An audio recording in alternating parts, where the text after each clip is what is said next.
What up, YouTube? PJ here. This Dog Pound 24/7. Thanks for tuning in to my channel.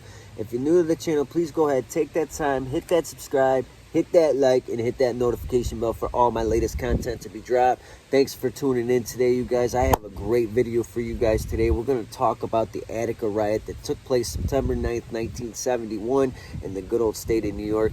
And let me tell you, people, this riot took place. You guys have probably heard this riot. Everybody knows about Attica State Prison in New York State.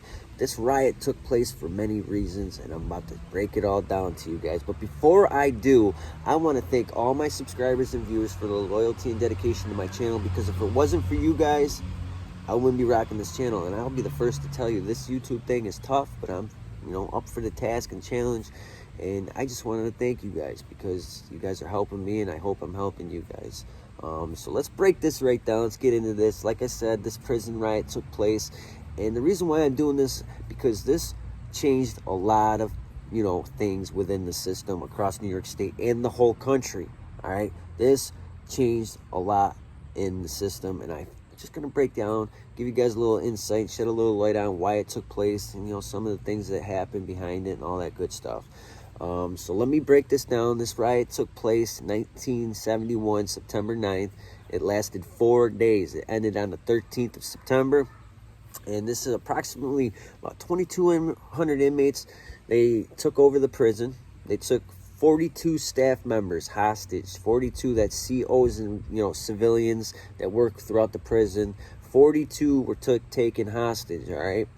10 corrections officers during this, riot lost their lives. That's 10 COs that lost their lives. 33 inmates lost their lives behind this. But a majority of those inmates that were killed, it was on the last day of the riot when they took over the prison.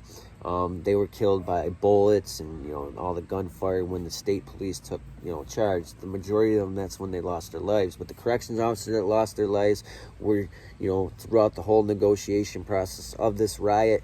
And I'll tell you, you could kind of blame the governor of New York at that time for the loss of lives of the COs, because the COs were losing their lives. They're knocking them off one by one, because at that time, the governor of the state of New York, he was refusing to show up to the riot site. The inmates, they took one inmate from each race, a white inmate, black inmate, and an Hispanic inmate, and for the others or whatever. And they, came together as one, and they were fighting for these different demands that they wanted change within the prison system. Well, they wanted to speak to the governor directly, and he was refusing to show up to the riot scene, which to me is kind of a cowardly act, and especially he should have, when, these corrections officers were losing their lives behind this. The inmates were doing what they had to do. It's sad that it had to come to, COs losing their lives behind it, and I'm sorry it did, but the violence had to happen, because if you look at it, listen, I don't agree with anybody losing their lives, and I'm not about that. Even though they're COs and all that, they still got kids and families and all that. I'm not with that, but this took place for a reason, and I feel the governor could have saved some of them lives if he would have, at least showed up, but he was refusing to. But the COs that lost their lives behind this, these could have been the COs that were taken, were part of the reasons why this riot took place. Because a lot of this riot took place is because of the living conditions, how we were treated, in prison doing time back then. All right? And I'm about to break down some of these demands that the inmates were asking for change. All right? They wanted better medical treatment, because the medical treatment within the system back then was just horrendous, all right? There was a lot of inmates that were losing their life behind getting sick. They weren't getting proper medical attention, all right? Stuff like that. So they were fighting for better medical treatment, all right? They were also fighting for fair visitation rights, all right? Because back then they weren't getting proper visitations. They weren't getting visitations to see their loved ones and families and stuff like that. The visitations was straight ass back then.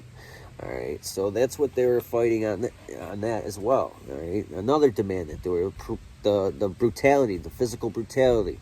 A lot of, like I just mentioned, a lot of these corrections officers take the power that they have, take it to their head, and they like to put hands and feet on inmates all the time. Back then you couldn't even look at a CO without getting the fire smacked out of you. That's how bad it was. They were just taking advantage of their power and just, physically just violating, inmates, and they wanted that to come to an end. They wanted that to stop. A big thing is the food. They want to change to the food quality. The food in prison back then was straight slop. It was horrible. So they wanted a change in that, okay? Not just cause the quality of the food, the portions. They weren't getting portions, enough calories in a day to properly, have a healthy, diet. So they wanted to change to that, because back then, just like you see in those old prison movies, it was straight slop on a plate. That's what you were getting fed in prison back then. So they wanted to change to that, all right? Because you go to prison now, you think the food is terrible now. You should have seen it back then. It was horrible. So they wanted to change to that. So you at least enough calories in a day to have a healthy diet. So they got to change in that. They also wanted a better education in the system. That was another demand. Because back then you couldn't get an education within the prison system. You go to prison, you just sit in there and rot away. You couldn't get an education to better yourself.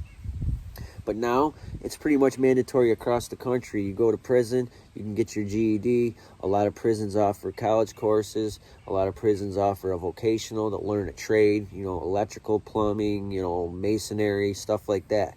So you can go get a trade. They fought for that. That was a demand, all right? They wanted access to books and newspapers, so they can get a newspaper to see what's going on around the world, to, read what's going on in their neighborhood. They wanted access to books to, read. So, before they couldn't get that stuff within the system. Just think of that, all right? And these are just the small things, right? Showers every day. They fought the showers. They weren't getting showers. Every 7 to 10 days you get a shower. Well, that's gross. Horrible. So now you get, they fought to get more showers. So these are just some of the main demands that we got because of this riot that I just mentioned. These inmates sacrificed their life, lost their lives behind this riot to get these rights that I just, read to you guys, shared with you.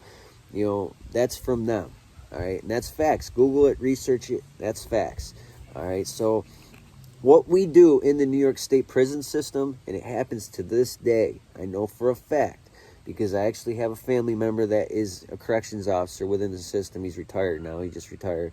But, it still happens to this day. When I was doing my 6 years, on September 9th, every year, what we'll do is to show a little respect to the inmates that fought for us to get the rights within the system. You go to breakfast, lunch, and dinner. Everybody goes to the mess hall. They get their plate of food, and they dump it in the garbage and walk out. Nobody sits down. Nobody eats. Everybody just goes straight through the line, gets all their food, and dumps it straight in the garbage. It's kind of like a little mini strike to show their appreciation for what these inmates died for, and fought for to change, the system to better us. All right. So finally, like I said, September 13th, the New York State Police finally took over the prison on that day. They stormed the prison, dropping tear gas in D yard, and finally took it over. All right, that's where a majority of these inmates were wounded. 85 inmates were wounded behind this, and that's a majority of these inmates when they were killed. Like I said, 33 inmates were killed. A majority, most of these inmates were killed, like I said, during the takeover, but a majority of these inmates were killed during the negotiation process too, because there was inmates like the rapos, child molesters. They were killed during this riot. It's just, it is what it is.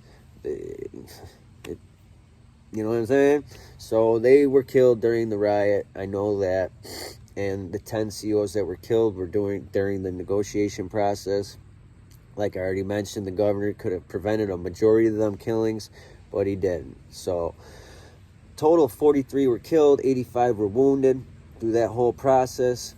And guess what? Here's the crazy part, all right, that I'm about to share with you. All right, this prison riot took place 50 years ago. All right, 50 years ago, 49, 50 years ago. I'll just say 50. 50 years ago it took place. Okay. When do you think the last court case took place for this riot? All right, because let me tell you, there were 62 inmates were charged and indicted on this riot. 62 inmates and one state trooper was charged in this riot, because there was a state trooper that was charged with reckless and something along those lines. It was reckless assault or something. He was charged, but 62 inmates were charged and indicted throughout this whole thing. But there was a lot of lawsuits that took place. You know, the COs' families that were killed, you know, the COs that were killed, their families, they sued the state and all that.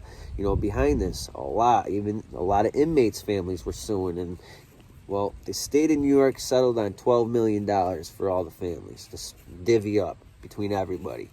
You know when the last civil case was closed? You're not going to believe me when I tell you. It took 46 years. 2015 was the last case that was finally closed behind this 1971 Attica riot. Tell me that ain't crazy, right? 46 years. And you would think a majority of these family members and, you know, of the people that were killed, you know, a lot of them have probably passed on. You know, that's kind of crazy, right? But yeah, 46 years it took throughout the courts. It's nuts.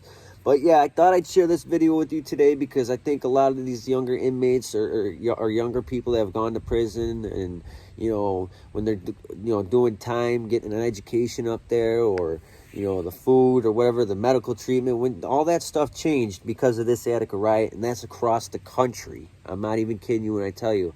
You do your little research on it, you'll see that this riot changed a lot in our country, you know, for the rights that we have in the system is because of this. And I just thought I'd share that with you guys because, you know, it's kind of crazy. Not to mention, Attica Prison is only 30 minutes down the road from me. I pass it all the time. It's in a small town. I'm not sure if I mentioned it earlier in the video. It's in a small town in western New York, Attica. That's the name of the town. It's in Wyoming County. It's crazy. Small-ass town, but big-ass prison. But I thought I'd share that with you guys. I think it's a good video, and it's a little, you know, give you guys a little insight. And I also had a little comment from a subscriber of mine in the last video. Told me a little bit about, you know, a little bit about himself. And I want to thank you for that comment. And your screen name is Old School. So thank you for that comment. I sent you a comment back. Not sure if you've seen it. And you wanted me to give you a little insight on the riot that took place in 1990 in New Mexico outside Santa Fe. That riot, I don't know too much about it. I did hear about it, but I will do a little research on it, and I'll drop a video so you can check that out. I'll have that by next week. I'm going to start dropping little riot videos for you guys because I think they're important. A lot of these have a purpose behind them. You know, it sucks that, you know, the violence it comes to violence and riots to have a change. It shouldn't have to come to that, but sometimes it did. But I'm going to do a little research on that, and I'm going to drop a video on that. But thank you for the comment, and I appreciate it. And guys, you know how I end this video. I hope everybody stays free, safe, and corona-free. See ya.